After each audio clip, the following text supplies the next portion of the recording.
Today we meet the English expression to get the hang of.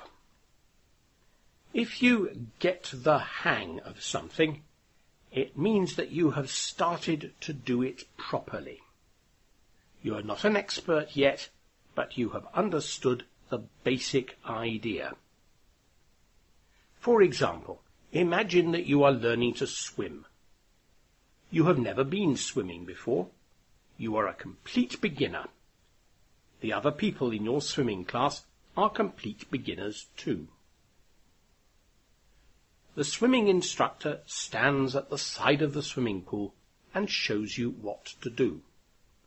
You have to reach forward with your arms and kick your legs in the water.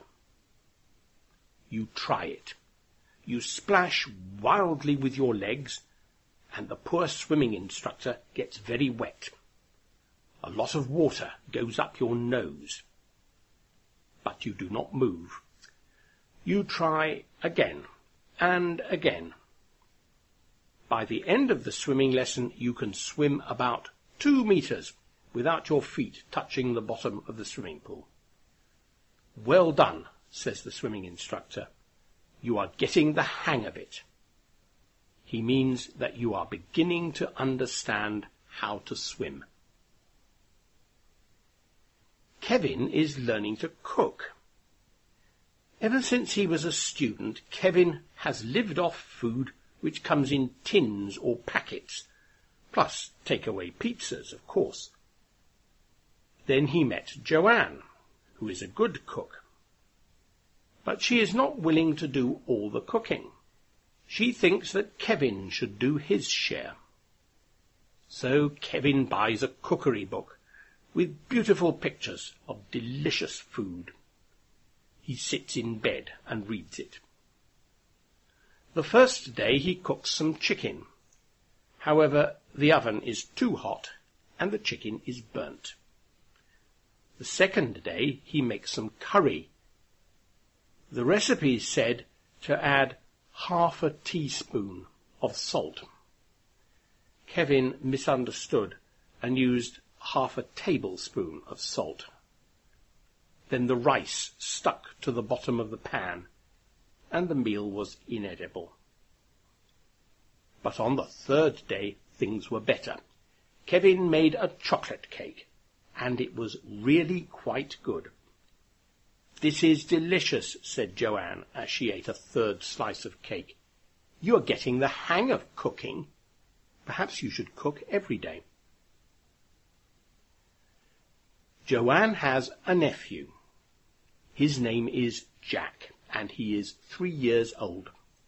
He has learnt to talk, and indeed he talks all the time. But like most other English 3-year-olds, he does not understand about English irregular verbs. He thinks that you can talk about things in the past by adding ed, to the end of a verb. Any verb. When Joanne went to visit her sister, her conversation with Jack went like this. "Hello, Jack. What did you do today?" "I goed to nursery." "Oh, you went to nursery. And what did you do at nursery?" "We singed a song. Then we sitted on the mat and the teacher readed a story." "I see. And what did you do after nursery?" "Me and Mummy goed to the shops. We buyed some sweets." "You bought some sweets. What happened to the sweets, Jack?" "I eated them."